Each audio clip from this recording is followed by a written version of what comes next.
មុននេះលោកអ្នកបានតាមដានទស្សនារឿងមហាយតែទិននឹងមានតែការសំខាន់នៃព័ត៌មានរបស់យើងនៅក្នុងថ្ងៃនេះចាជាបន្តសូមអញ្ជើញតាមដានទស្សនានៅព័ត៌មានពិស្ដារពីកម្មវិធីរបស់យើងដូចតទៅវត្តមានរបស់ក្រុមហ៊ុន United Global Cambodia នៅកម្ពុជាគឺនាំមកនូវភាពស្រស់ស្អាតនិងសុខភាពល្អរួមទាំងឱកាសរកប្រាក់ចំណូលផងដែរ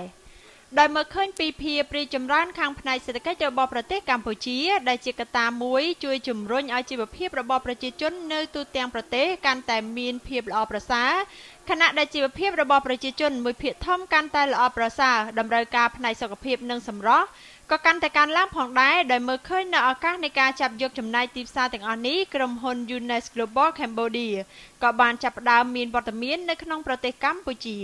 ជាមួយនឹងការនាំមកជូននៅអតិថិជននៅផលិតផលដែលជាបច្ចេកវិទ្យាថ្មីពីសហរដ្ឋអាមេរិកចំនួន2ប្រភេទ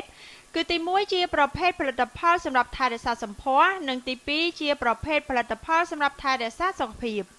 ជាស្ដែងកាលពីថ្ងៃទី18ខែកក្កដាឆ្នាំ2018កន្លងទៅនេះក្រុមហ៊ុន United Global Cambodia បានរៀបចំនៅសិក្ខាសាលាមួយស្ដីអំពីការធ្វើអនឡាញឲ្យល្បីហើយពេលនោះលុយនឹងរត់មកដោយខ្លួនឯងដើម្បីឲ្យអតិថិជននៅក្នុងប្រទេសកម្ពុជាអាចមានឱកាសធ្វើទីផ្សារអនឡាញជាមួយនឹងដៃគូជាសកលហើយសិក្ខាសាលាមួយនេះនឹងក្លាយជាការចាប់ផ្ដើមអាជីវកម្មជាច្រើនប្រភេទនៅលើពិភពអនឡាញពីក្រុមអ្នកជំនាញដែលមានបទពិសោធន៍ជាង10ឆ្នាំនៅលើវិស័យមួយនេះស្ថិតនៅក្នុងឱកាសនោះប្រធានផ្នែកទីផ្សាររបស់ក្រុមហ៊ុន United Global Cambodia ក៏បានមានប្រសាសន៍ថា